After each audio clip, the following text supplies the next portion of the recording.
Hey, what's up mga kabakets? Kamusta at magandang araw sa inyo? So nilabas na nga ng ESPN ang kanilang sariling ranking ng NBA Top 10 Players para sa 2023 to 2024 season. Ang number 10 nga sa ranking ng ESPN ay si Anthony Davis ng Los Angeles Lakers. Alam naman nga natin na kapag healthy itong si AD ay one of the most talented players siya sa NBA. Easily top 10 nga ito kapag healthy. May nagsasabi pa nga na pwede itong top 5 si Anthony Davis kapag healthy nga siya.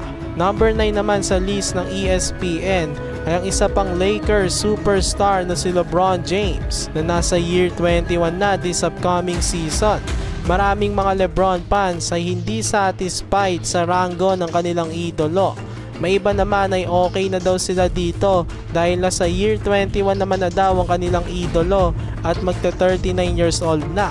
Well, kahit ano pa man ang opinion ng mga fans, nakakabilig pa rin talaga si LeBron James dahil nasasama pa rin siya sa top 10. Top 8 naman ay si Shai Gilgeous-Alexander ng Oklahoma City Thunder. Naangatan pa nga nito si LeBron James. Marami-rami rin ang nagulat na mas mataas pa ang ranking ni Shai kay LeBron. Dahil panigurado sa mga hindi ganon katutok manood ng NBA, hindi nila ganon kakilala itong si Shai. Pero sa OKC, nag-average ito ng 31 points per game at 5 assists last season. Kaya may rason rin naman talaga para iangat si Shai kay LeBron ngayong taon. Right now naman kasi ang usapan at hindi ang legacy. Top 7 naman ng ESPN ay si Kevin Durant ng Phoenix Suns.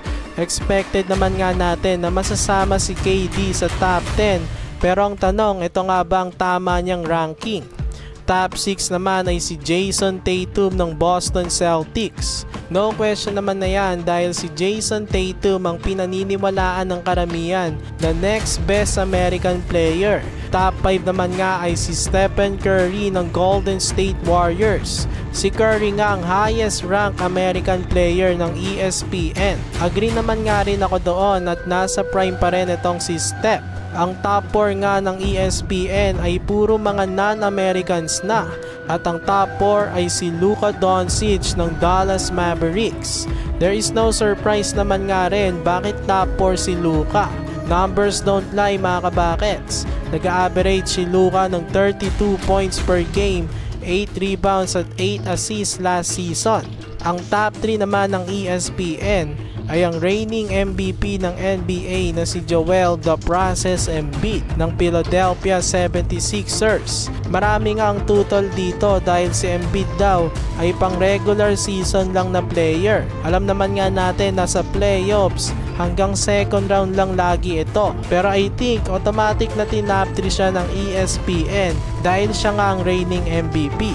Dumako naman tayo sa top 2.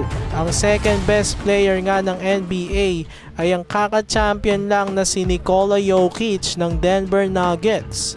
For me, pwede nga rin siya maging top 1. Pero ang top 1 ng ESPN ay si The Greek Freak, Giannis Antetokounmpo ng Milwaukee Bucks. No doubt nga na sila ni Jokic ang top 2 ngayon. Pareho na nga silang may titulo at multiple MVPs. Tas sila talaga ang umaarangkada ngayon when it comes to talent. So ayan ang top 10 NBA players ng ESPN. Sino sa tingin nyo ang dapat nandito na hindi nakapasok?